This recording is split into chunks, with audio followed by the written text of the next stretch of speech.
Mariana Godoy Entrevista, em mais um especial Presidenciáveis, recebe hoje o amado, odiado, sempre polêmico Jair Bolsonaro. Muito boa noite, deputado. Obrigado pela oportunidade. Eu espero poder ser útil, não só a você, bem como a nossos ilustres telespectadores. Bom, a gente recebeu já várias perguntas que chegaram com a hashtag do nome do programa e o Theo Taveira, que está aqui comigo hoje, vai ler as perguntas que vocês fizeram. Eu já vou começar com a pergunta do Vando. Pode ser, deputado? Aqui você é que manda. O senhor já apoiou Lula, Ciro e já defendeu um comunista à frente das Forças Armadas. Deve ter sido Aldo Rebelo, né? Como explicar isso para os seus devotos reacionários, diz o Vando? Eu não apoiei. A questão de apenas votar não quer dizer o apoio, ok? Quando você fala em Aldo Rebelo à frente do Ministério da Defesa, ou era ele ou João Pedro Stedley. Você tem que decidir qual seria o menos danoso à força. Mas não conversei com o Lula, nem conversei com ninguém. Foi um apoio, assim, meu, junto aos meus colegas. Olha, eu prefiro entre esses dois aqui, dos males, o menor. É isso que aconteceu, né? E a Folha de São Paulo, como me ama, né, potencializa essas questões. Quase um Lula no passado. Ou é Lula ou Serra. Serra também integrou uma ação com um grupo terrorista conhecido como Ação Popular. Você não tem opção. E o Lula era, até aquele momento ali, virgem na questão. A não ser as suas greves ruidosas que ele participou no passado, não tinha as mãos sujas de sangue por parte de grupo terrorista nenhum. Mariana, o Fred Silva lembra que o deputado usa a bandeira contra a corrupção como uma das grandes bandeiras da tua campanha, mas ele diz aqui que está sabendo que o senhor recebeu dinheiro da JBS. Vamos lá. Não é uma bandeira, né? A questão de combater a corrupção e não ser corrupto não é virtude, é obrigação. O dinheiro da JBS, desde 2014, as empresas depositam no partido o dinheiro e o partido, então, repassa para os candidatos. A JBS, via partido, botou na minha conta 200 mil. 2 dias depois, fiz com que o dinheiro saísse de lá. E exigi do partido o mesmo montante do fundo partidário. Que, afinal de contas, eu agrego, né, por ano, um pouco mais de 2 milhões de reais para o fundo partidário. E pedi, então, o equivalente a 3% do que eu agreguei ao longo de 4 anos. Então, não recebi dinheiro da JBS. Tá? Ele quer saber como o senhor 1.428 candidatos receberam em 2014. Eu fui um deles, o único que não aceitou esse dinheiro. O senhor é a favor dos 2 bilhões que estão indo para o fundo partidário? Olha, nós votamos a urgência do projeto, eu votei contra a urgência. Depois o projeto foi aprovado por votação simbólica. E o pessoal usa quem votou pela urgência como se estivesse apoiando o projeto. De certa forma, sim. Então, eu me manifestei contra a urgência, contrário os 2 bilhões. Muitos lá dizem que precisa de recurso. Olha, você não é obrigado a ser candidato a nada. Vai ser quem quiser. Eu faço campanha sem dinheiro. É coisa rara, mesmo meu partido, né, nas vezes anteriores, me apoiar com o recurso do fundo partidário. A minha campanha, hoje em dia, nas mídias sociais, fui mais votado no Rio de Janeiro, elegi um filho em São Paulo também, nas mídias sociais, com 82 mil votos, que é carioca, okay? E se elegeu deputado por aqui. Eu li o livro que o Flávio, seu filho, escreveu, eu li uma boa parte, e eu vi que o seu Geraldo tinha o sonho que o senhor fosse presidente da República. O senhor acha que está perto de cumprir o sonho do seu pai? O sonho dele foi ser presidente naquela época, continuando no Exército. Isso. Tanto é que quando me candidatei a vereador no Rio, ele foi no Rio de Janeiro e me ameaçou seriamente, né, para eu desistir da minha campanha para vereador. Foi a primeira vez que eu me omiti perante meu pai. Não menti, me omiti. Falei que ia pensar, mas já estava decidido. Okay? E resolvi me candidatar a vereador e tive sucesso, uma campanha bastante conturbada, em 1988, né? Mas fui mais votado do então Partido Democrata Cristão. O senhor tem essa polêmica lhe favorece, né? O senhor cresce, quando bate, cresce. Mariana, não é polêmica, é você enfrentar. Qualquer assunto, você pode ver. Eu não faço, eu não ligo para você e falo, ó, tais assuntos, por favor, não toque, senão eu não vou. Eu topo qualquer assunto. E muitas vezes, até não sei responder, digo que não sei, sem problema nenhum. A gente toca o barco. Agora, no trivial, no mínimo, você tem que ter uma posição, ideologia de gênero, família, o comércio com viés ideológico, a questão da China no Brasil, MST, você tem que ter posição tocante isso aí. Vamos falar sobre a questão da China no Brasil, então. Qual é o problema? A grande máxima, né? A China não está comprando no Brasil, ele está comprando o Brasil.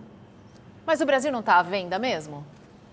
Olha só, você não está privatizando as estatais brasileiras, você está estatizando para os chineses. E olha só, agora se discute em Brasília, toque de caixa, um projeto onde se abre o comércio para a entrada de engenheiros aqui no mercado de trabalho do Brasil. Mesmo você tendo aí dezenas de milhares de engenheiros desempregados. Engenheiros e empresas e construtoras estrangeiras. Exatamente. Tudo isso está vindo aqui para o Brasil. Ou seja, o nosso trabalho no futuro brasileiro, até você formado, vai ser exercer funções modestas na empresa. Como, por exemplo, lá, fazer uma faxina, botar o lixo na rua. O senhor acha que o brasileiro vai ficar relegado ao segundo plano em relação aos estrangeiros que poderão vir trabalhar aqui? Com toda certeza, com toda certeza. A China está comprando nosso subsolo. Mas o subsolo nem está à venda? Está sim, por concessão. Niquelândia já é da China. Catalão, que tem o Nióbio, também está praticamente acertado com a China.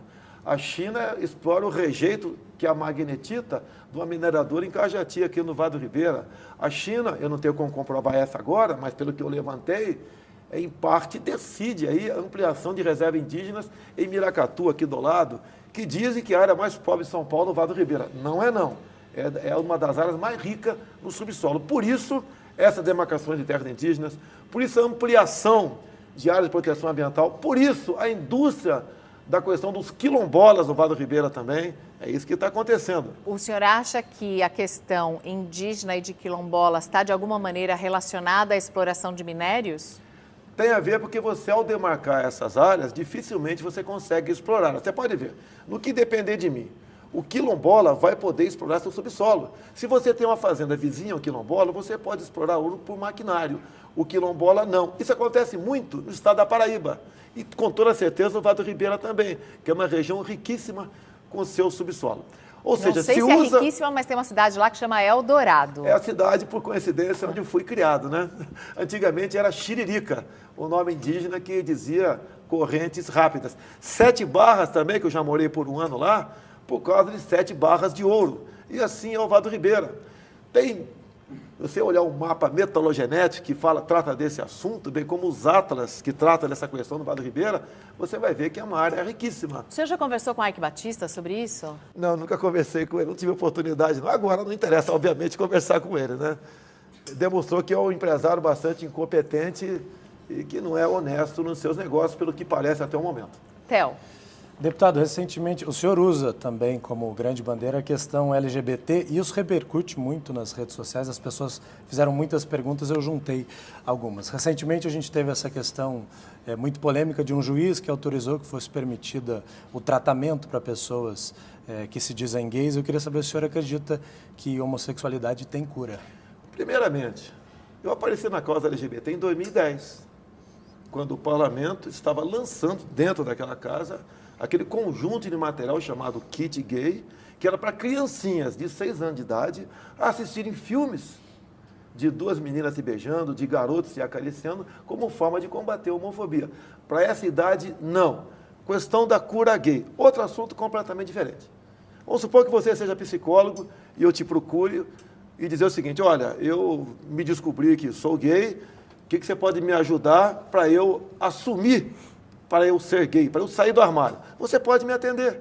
Agora, se eu falar o contrário, olha, eu sou gay e quero deixar de ser gay, e te procurar, você é o psicólogo, isso pelo Conselho de Psicologia, você vai acabar tendo o seu registro cassado. O psicólogo é uma pessoa que tem o direito de atender quem bem entender e procurar solução para o teu problema. Não pode se miscuir nessa coisa. Então, a questão cura gay é uma mentira, é uma maneira do Conselho Federal de Psicologia simplesmente interferir no trabalho do psicólogo.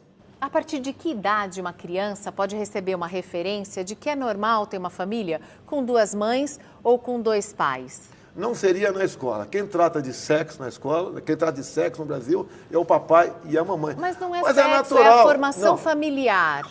Não, mas na escola não é o caso de aprender isso. A nossa molecada aqui não sabe a tabuada na 9ª série do ensino fundamental, não sabe fazer uma regra de 3, não sabe interpretar um texto. A gente vai botar isso na escola, isso acontece naturalmente em nossa vida. Eu lembro meu tempo de 12, 13, 14 anos, o nome não era gay, era outro nome, né? Se eu falar agora para me dar um processo aqui, mas era um outro nome naquele momento, e se convivia naturalmente sem problema nenhum. Deputado, o senhor disse que pessoas gays têm que apanhar em casa dos pais? Isso foi quanto tempo? Né? O que eu falei de comportamento. Olha só, naquela briga contra o tal do kit gay, teve muita bala perdida da minha parte. E eu cheguei a falar isso, sim, né, em dado programa de televisão, extrapolei, tudo bem, aconteceu, está aí, não tem como voltar atrás nessa questão. Mas se pudesse voltar, voltaria. Você pode ver, quando uma criança... Mas voltaria por quê? Eu não falaria isso. Tá? Mas porque não acredita olha só, ou com medo da repercussão? Olha só. Pô, se a pessoa não nasce menino nem nasce menina, como é que o pessoal diz que nasce gay?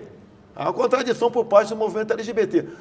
A maioria dos gays são simpáticos a mim e, digo mais, votam em mim. O que eu falei nesse momento, que teve essa bala perdida, aí foi o seguinte: se uma criança está com comportamento agressivo, chuta a canela do pai, cospe na cara da mãe, chega a um ponto que você é obrigado a tomar uma medida que vai além da normalidade. Quem sabe dá uns tapas na bunda do moleque. E daí eu falei, nesse momento, caso o comportamento do menino seja ao contrário, excessivamente delegado, talvez o mesmo remédio cure o garoto, ou lhe dê um novo comportamento.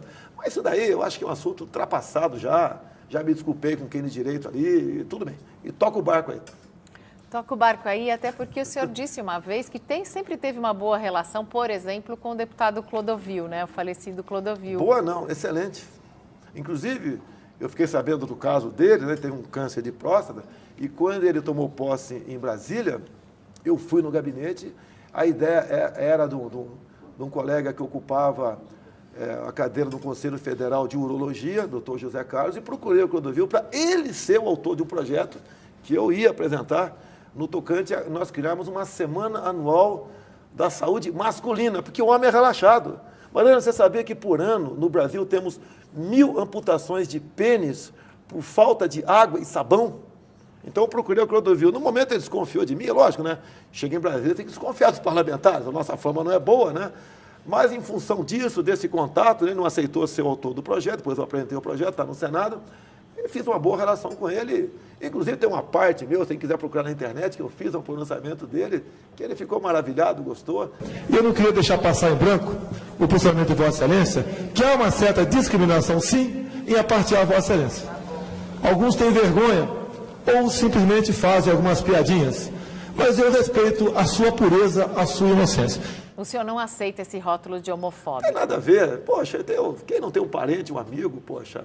Eu todo dia recebo mensagem no meu WhatsApp aqui de pessoas falando, eu sou gay, eu sou não sei o quê, e estou contigo. Que afinal de contas, eu costumo dizer, não adianta você ser hétero, né, ou ser gay. Você não vai ser feliz nunca, não vai honrar de felicidade nunca, se não tiver uma economia ajustada, não tiver um emprego e não tiver como você conviver pacificamente aqui no nosso Brasil. O senhor está falando de economia, o Marcelo Filho quer saber qual é a sua opinião sobre o tripé macroeconômico. Olha só, quem vai falar de economia por mim é minha equipe econômica no futuro. O senhor já está montando uma equipe? Tá, porque olha só. Por exemplo, pensando em alguns nomes. Como o pessoal exige de mim a questão de entendimento em economia, então teria que exigir entendimento em medicina. Eu vou indicar o ministro da Saúde, que tem um entendimento de questão de Forças Armadas, vou indicar o ministro da Defesa, tem entendimento sobre, por exemplo, a questão da agropecuária, vou indicar o ministro da Agricultura. Então, um exagero nessa parte aí. Você pode ver, dos 5 presidentes militares, qual deles eram formados em economia? Nenhum. E trouxeram o Brasil da 49ª para a 8ª economia no mundo. Oi? Não, eles deixaram o Brasil com muita inflação, fizeram a dívida externa do tamanho que ficou. Não, a dívida externa foi de... Agora, mesmo com a dívida externa que era grande para aquela época... Tinha inflação, no governo militar não, tinha inflação. No final tem inflação grande no governo Figueiredo, tá? Mas, olhe a infraestrutura deixada por eles. Inclusive nas telecomunicações. Tá? Rodovias, portos, aeroportos, a integração da Amazônia, mesmo com os problemas da Transamazônica, o que ficou de legado para nós, porque a nossa Amazônia estava condenada a ser perdida. Se nós não investíssemos na Zona Franca de Manaus, que foi com o Castelo Branco, tá, os territórios criados, então teve muita coisa boa. Não podemos apenas pensar as coisas ruins, que todo governo, até em casa, Mariana, nós temos nossos problemas. Quem dirá governando um país. O Samuel Ramos pergunta o seguinte: em alguns países desenvolvidos, a droga vem sendo liberada, Estados Unidos, por exemplo. Qual vai ser sua política e se vai ser essa mesma política liberal em relação às drogas aqui no Brasil? Olha, eu tenho que ter uma referência. Vamos perguntar para qualquer pai se ele é favorável a liberar as drogas. Eu acho que 99% são contra, até porque ela vai chegar nas escolas. Um dos últimos países a liberar foi aqui o nosso Uruguai, aqui embaixo. Já há uma preocupação porque aumentou o consumo. E outra, aqui na América Latina, Peru liberou o consumo medicinal da maconha também, além da Uruguai. Não, medicinal é uma coisa, para recreativo é outra. Ah, entendi. O senhor é a favor do uso medicinal dos remédios à base de cannabis? Você usa, por exemplo, certas drogas em combate. A morfina, por exemplo, aliviar uma dor. Tá? Agora, a preocupação do pessoal é que mesmo após a liberação do uso medicinal, simplesmente ela sair de controle. O uso recreativo, o senhor é contrário? Eu sou contrário. Eu não sou favorável a você punir o usuário. Eu tenho que punir com muito rigor o traficante. Olha, tem uma pergunta aqui do menino da Vila. Eu vou fazer depois do intervalo, porque é uma pergunta, é uma piadinha. Ele quer saber se o senhor ainda acha que Uberlândia é em São Paulo. Depois do intervalo, menino da Vila. Voltamos, estamos conversando hoje com Jair Bolsonaro, que deve ser o candidato do Patriota. O menino da Vila, estamos fazendo perguntas dos internautas. Quer saber se o senhor acha que Uberlândia é em São Paulo? O senhor estava viajando Parabéns muito. pela pergunta. Acharam uma falha na minha pessoa, Opa! né? Parabéns. Falha geográfica. Olha, eu não posei de paraquedas em Uberlândia, né? Depois fui para Uberaba, né? Eu fiz uma viagem, fui estudando no caminho, na noite anterior eu estudei bastante. Quando posei lá, cometi um ato falho desse aí. Tá? Me desculpa aos mineiros, tá ok? Ato falho acontece. E agora você pode ver, há muito mais influência em Uberlândia e Uberaba de São Paulo do que próprio em Minas Gerais. Mas não justifica, errei, retifiquei, 30 segundos depois, acontece, tá ok? Fala, Theo. Deputado, o senhor tem uma boa relação com a imprensa? Considera que tem o espaço necessário para falar? Raramente eu tenho um programa como o de vocês aqui. Eu pergunto isso. Luciana Gimenez, coisa rara, né? Porque o senhor fez uma postagem no Instagram que o senhor disse, aspas, a imprensa tenta a todo custo comprar a corda que irá enforcá-la. Será que o senhor pode explicar? Isso daí é no tocante ao trabalho da imprensa como um todo, na relação à minha pessoa. Quem dizia isso era Lenin, né? Vou cortar da burguesia a corda para enforcá-la. O que eu falei, não sei se minhas palavras foram essas, mas se foi parecida com essa aí, né? Vou acabar comprando matérias da mídia para calá-la. Isso eu tenho falado muito em Brasília com colegas da imprensa. O senhor é a favor do controle da mídia? Negativo, quem é a favor disso é o PT. Eu sou, tanto é que coisa rara eu processar alguém da mídia. Só processo quando extrapola. O cara fica lá fazendo imagem minha de Hitler com bigodinho, aí o cara está extrapolando, aí não dá. Afinal de contas, a questão do nazismo é uma coisa séria. Talvez, vamos pensar numa possibilidade. Talvez, entre alguns neonazistas, existam aqueles que apoiem o senhor ou que gostem das suas propostas. O que o senhor diria para essas pessoas? Olha, não vou encontrar eco em mim nas propostas dele de jeito nenhum. Estive em Israel ano passado, conheci o Museu do Holocausto, conheci o sofrimento daquele povo. Você se emociona quando vê aquele museu lá, o que aconteceu de verdade. Inclusive, né, o Hitler desarmou os judeus antes de partir para uma ditadura. E o governo do PT desarmou aqui o povo brasileiro também. A exemplo, como a Venezuela desarmou seu povo em 2014. Olha o que está acontecendo lá. Eu sou favorável a pró-armas. Não quero jamais falar em ditadura, muito menos em nazismo. O senhor esteve em Israel, o senhor foi batizado no Rio Jordão. Sim. E o senhor tem qual religião? Eu sou cristão, continuo sendo católico, a minha esposa é evangélica. O que é o batismo na igreja evangélica? É você aceitar publicamente a palavra de Deus. E eu, como estava em Israel, do lado do Rio Jordão, tinha um pastor do meu lado, e por coincidência, meu nome é Messias também. Eu falei, vou aproveitar a oportunidade para publicamente dizer que acredito em Deus. Isso aconteceu. A Roberta quer saber exatamente sobre isso, sobre o Estado laico, e o que o senhor pensa exatamente sobre outras religiões, principalmente aquelas de matrizes africanas. Sem problema nenhum, tá? A religião é livre no Brasil. O Estado é laico. Eu tenho dito que 90% da população brasileira é judaico-cristão. Os outros 5% é dessas religiões como essa daí, que tem que respeitar. E o restante, 3, 4, 5%, são ateus, sem problema nenhum, que nós não podemos admitir que uma religião venha para cá em nosso meio e queira impor a sua vontade pela força. Qual? Você pode ver, tem certas religiões onde, por exemplo, o casamento se dá com criança a partir de 10 anos de idade. Não podemos admitir isso daí. Ah, tá. Não podemos admitir isso daí. Uns querem botar certas religiões aqui, porque no seu país não admite o cristianismo. Então, isso você tem que botar um pé atrás. Não podemos ter problema religioso em nosso Brasil. Terreiros estão sendo vítimas de depredação intolerância. mesmo, de intolerância religiosa. Não, é mas pura intolerância religiosa. Muitas vezes quem pratica isso não tem nada a ver com religião. Não tem nada a ver. Agora, não podemos, Não, como por muitas exemplo... vezes tem exatamente a ver Mas com você pode religião. ver, tem o xiita em tudo quanto é lugar. Pode ser católico, pode ser evangélico, um elemento que está lá, ele é evangélico, ele é católico, ele tem uma religião qualquer e quer se impor pela força. Agora não podemos criminalizar todo o segmento evangélico ou católico por causa disso. Theo. E pau nesse cara que está fazendo essa besteira aí. Okay? Deputado, o senhor teve uma emenda aprovada em 2015, a gente falou sobre isso agora há pouco, para impressão de recibos nas urnas. Agora o senhor está enfrentando alguma dificuldade no TSE. O senhor não confia nas urnas eletrônicas? Teme que possa haver qualquer tipo de manipulação, inclusive que prejudique o senhor nas eleições? Vamos partir para a razoabilidade. Eu não tenho como comprovar que houve fraude. E com todo o respeito que tem a você, não tem como comprovar que não houve também. Que seja você o maior especialista em informática do mundo. Só a Venezuela adota isso daí, mas ninguém adota, nem os Estados Unidos. Tá? A Argentina mesmo, tá? Na penúltima eleição, uma pouquíssima parcela foi o voto eletrônico ainda. O Paraguai também vetou isso aí. Por que o Brasil vai assumir isso daí? Eu tenho convicção que o sistema fará seu sucessor o ano que vem, caso nós não tenhamos como auditar os votos no Brasil. Há 3 semanas o TSE... O senhor não confia nas urnas eletrônicas? Há 3 semanas o TSE tentou aí revogar esse dispositivo previsto em lei. Não conseguiu. Está nas mãos agora do Gilmar Mendes. Talvez tente uma ação no Supremo Tribunal Federal. Como eu consegui aprovar isso em 2015? Olha só. Porque ninguém queria aprovar. Pô, se eu estou aqui, não houve fraude. Se você está aí, não houve fraude. Eu falei, olha, o que pode acontecer em 2018?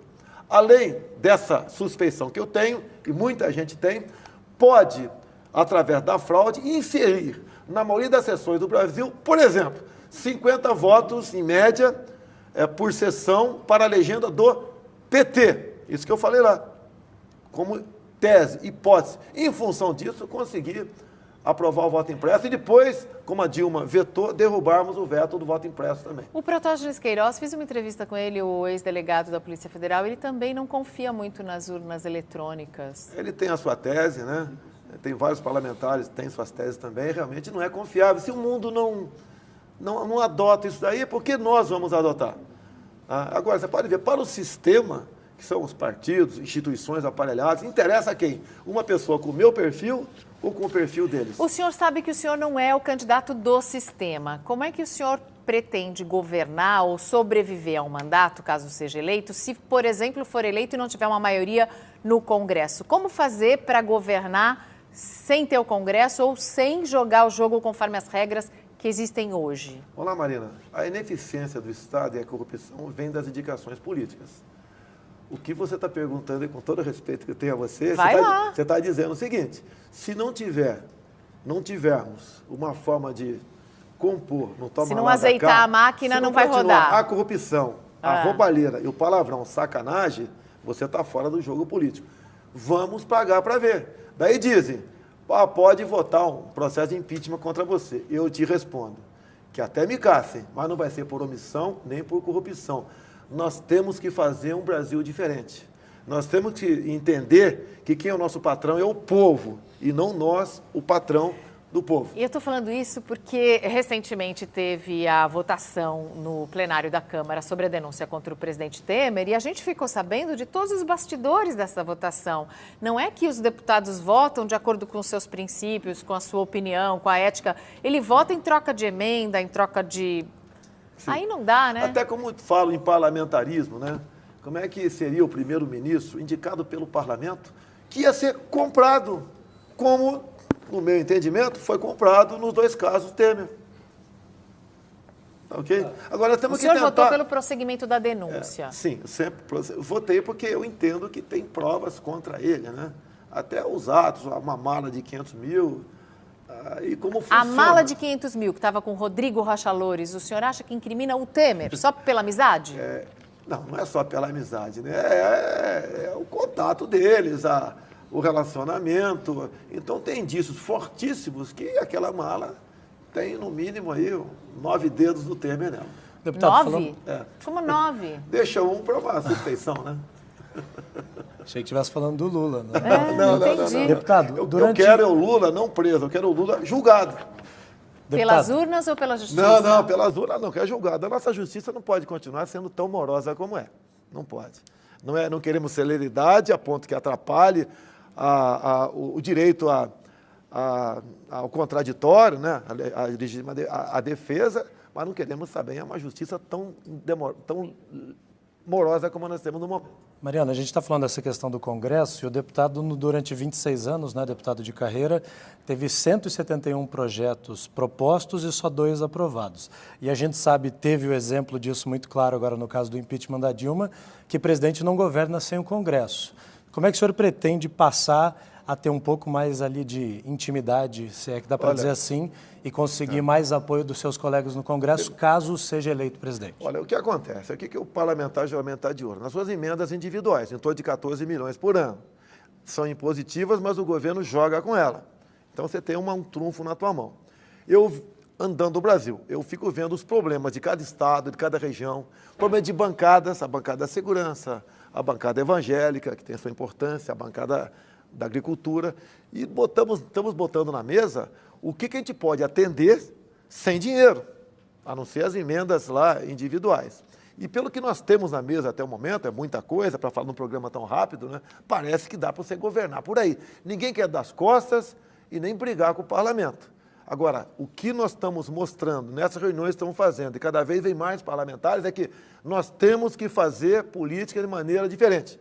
Se é para fazer a mesma coisa, Theo, me desculpa, estou fora.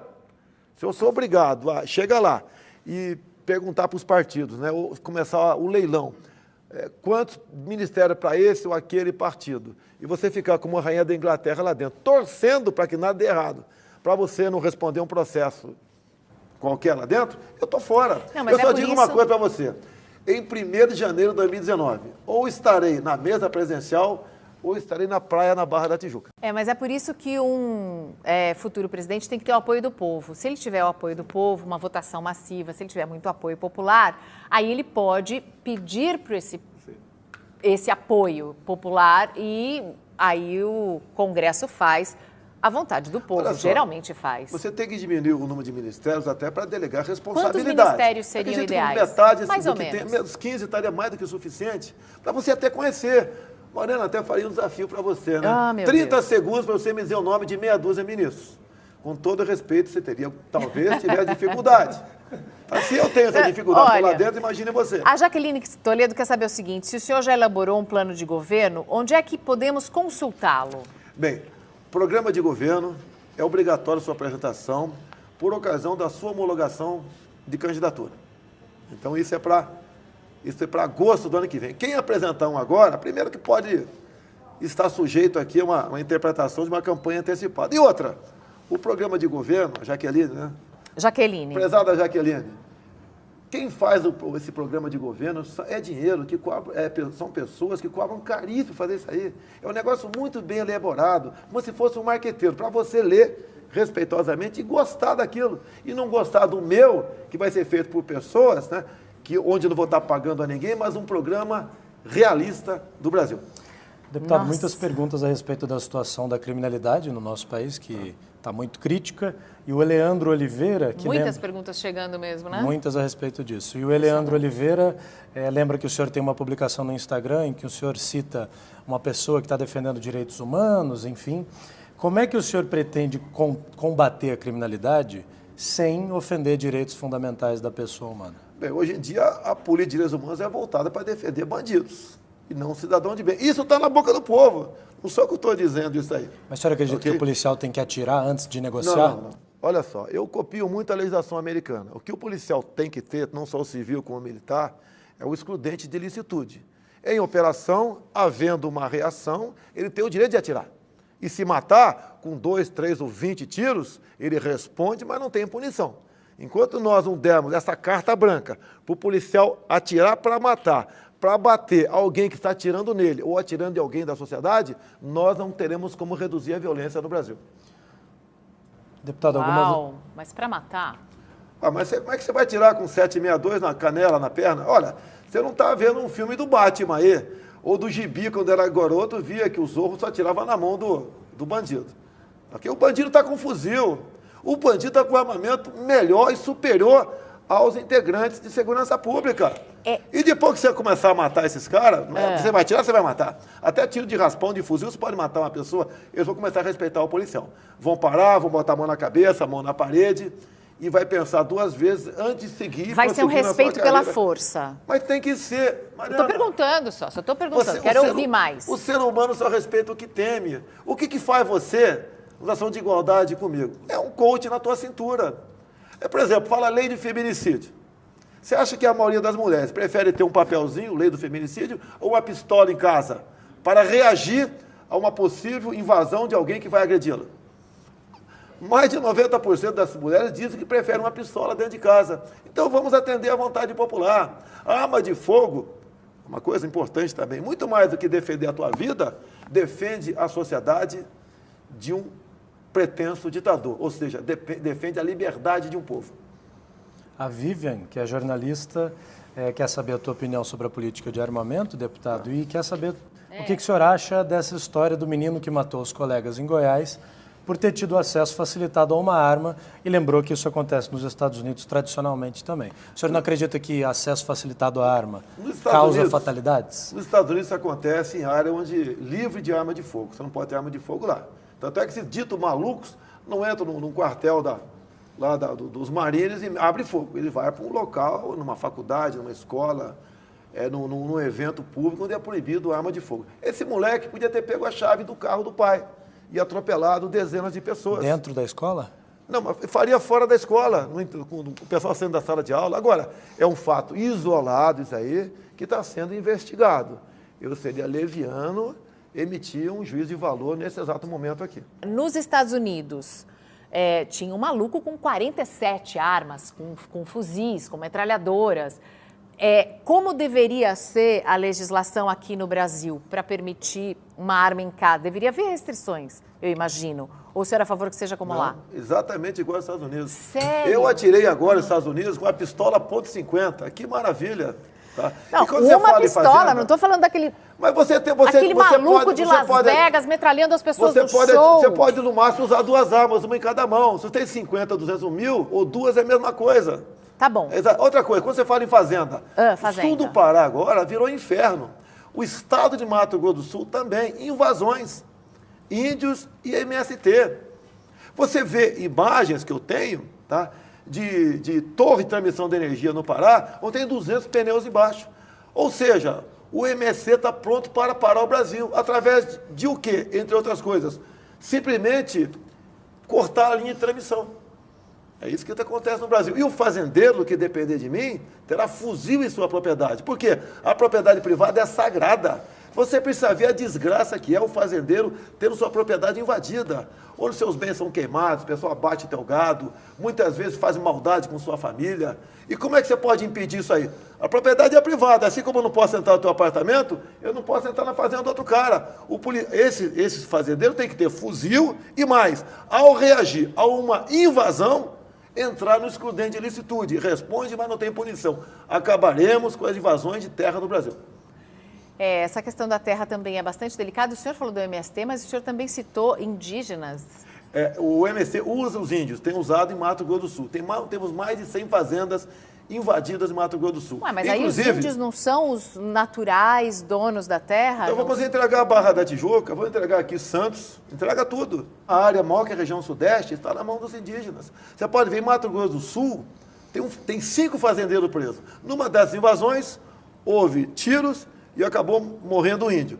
Quem matou esse índio? Eu não sei. Talvez os próprios do MST matam o índio e botam na conta do fazendeiro. Nós estamos acabando com a agricultura no Brasil, com essas medidas contra os fazendeiros. E mais ainda, agravado agora com essa questão chamada trabalho escravo.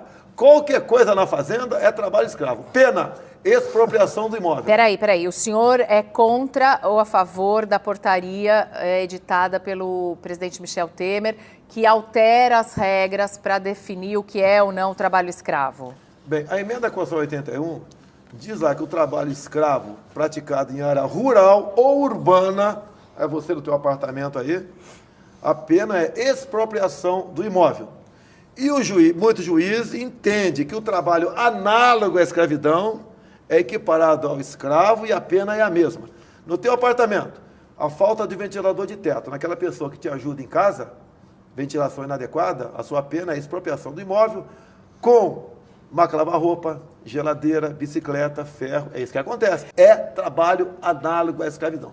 Tem local Mas para isso trabalho. não quer dizer que no trabalho do campo as pessoas poderiam, os grandes fazendeiros ricos, milionários, que compram equipamentos de milhões, eles não poderiam pôr um alojamento limpo e digno para as pessoas trabalharem? Olha só, tem frente de trabalho que daí dignas. 50 quilômetros mata dentro. Você não tem como todo dia vir e voltar de carro, dá 4 horas de viagem. Então dormem lá. Em consequência, a fiscalização do Ministério Público do Trabalho, ao chegar lá, multa e autua com o trabalho análogo à escravidão. É isso que vem acontecendo.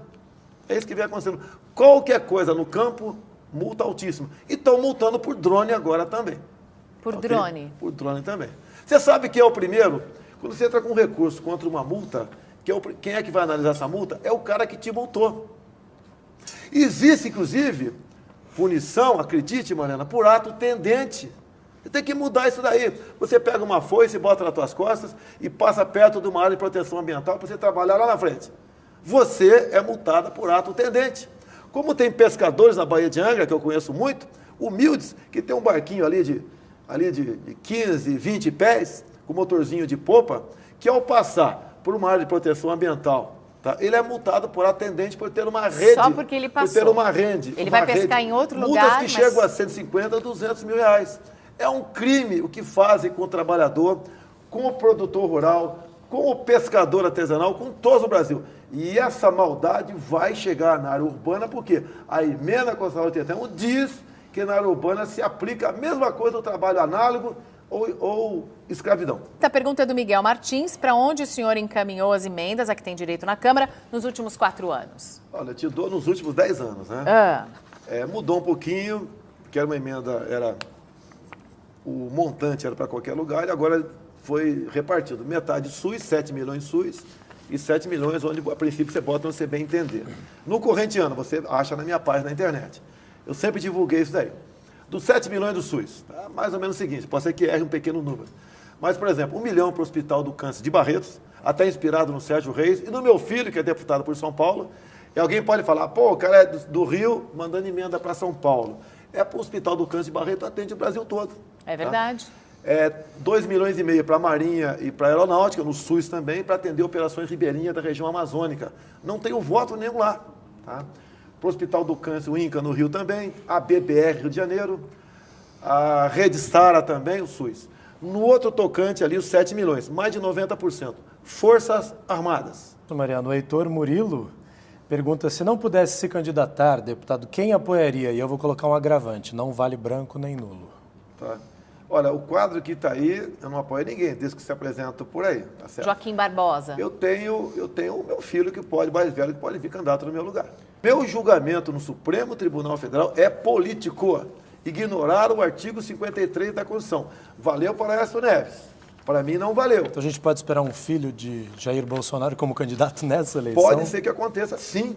Se porventura eu for condenado no Supremo por estar defendendo as mulheres, e ao reagir a uma acusação de estuprador por parte de uma deputada, e ela que deveria se transformar em ré, e não eu, o julgamento político do Supremo Tribunal Federal. E eles estão correndo com essa ação.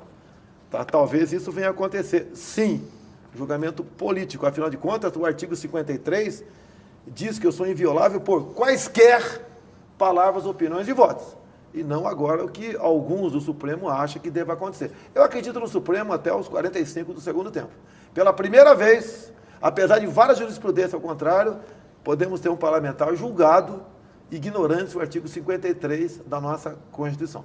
Agora, o Rivaldo Moraes pergunta por que o senhor foi investigado pelo Exército.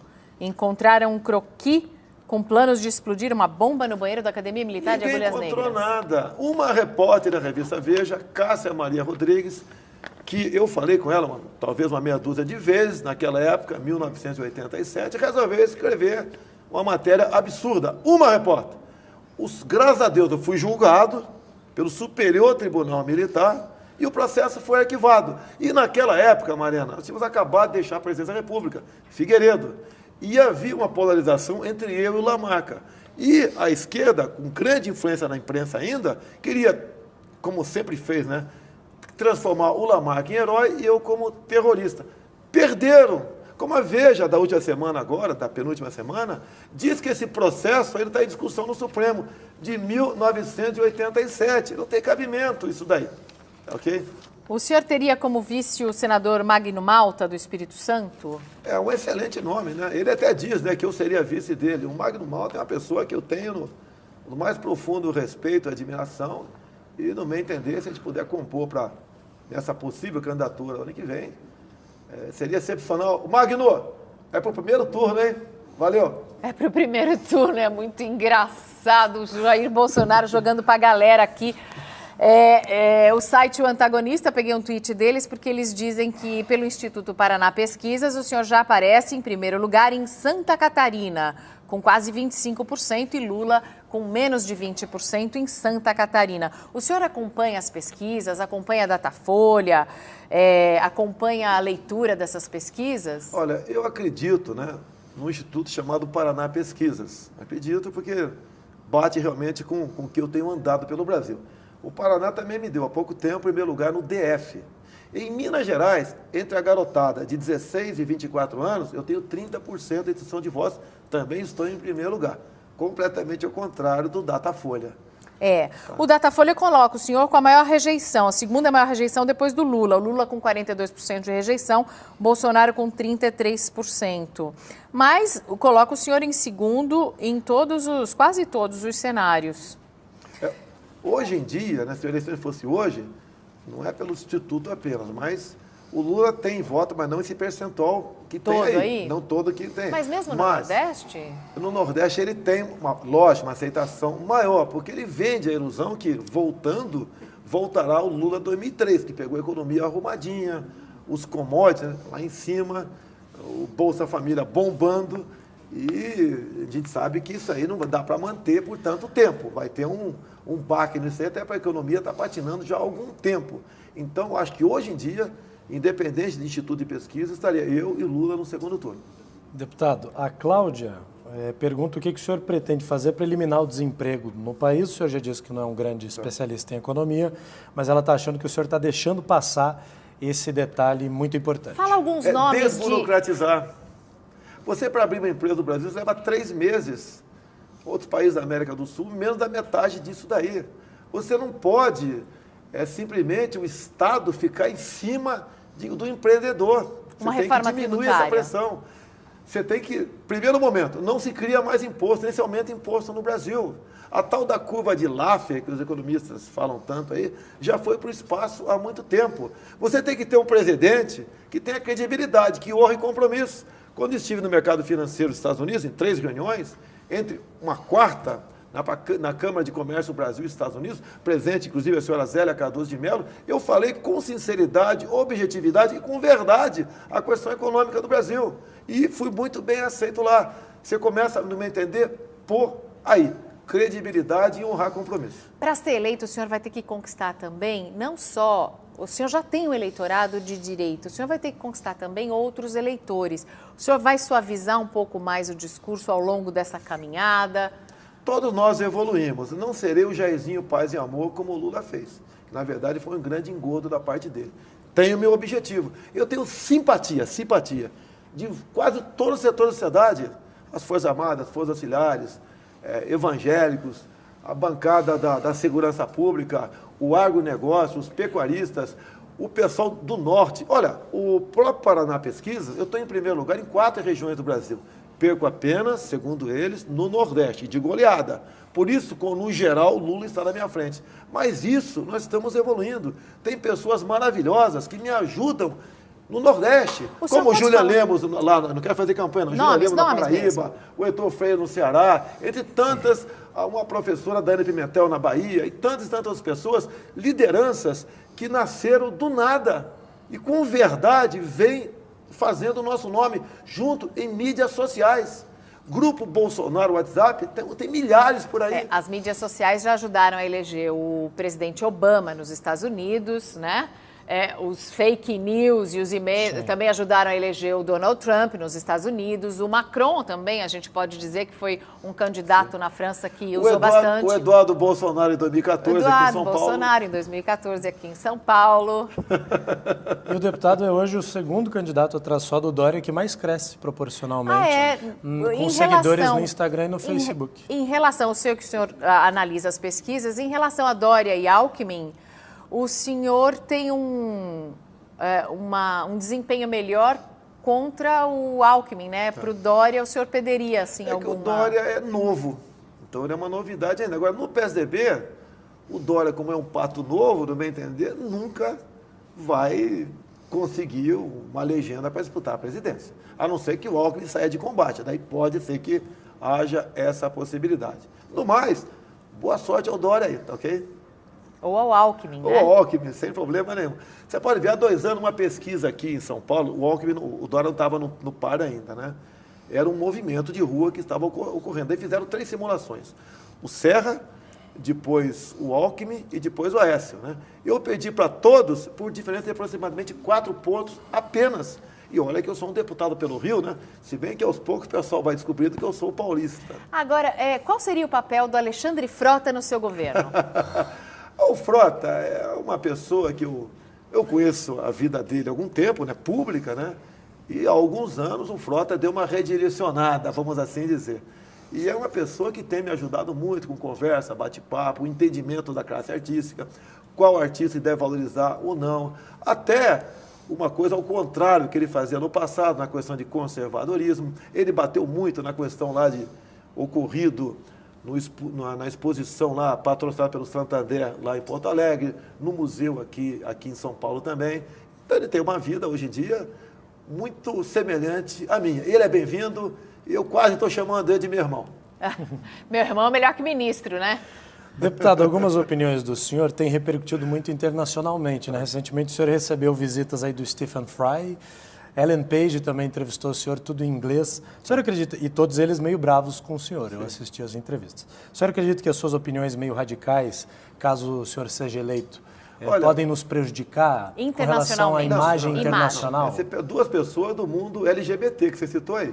Sim, mas são pessoas influentes que encontram o espelho em outras opiniões. A Ellen Page, né, no meio do resumo que ela fez, ela termina o resumo sorrindo, me cumprimentando sorrindo. Mas ela diz depois... É uma menina educada, deputado. Não, sorrindo. E ela diz depois que por 2 horas foi massacrada em meu gabinete. Tá? Se eu te massacro aqui agora, você não vai terminar uma entrevista sorrindo. Você pode até apertar minha mão, mas com a cara meio sisuda. Então essa pessoa do mundo LGBT, esse ativismo está ficando para trás.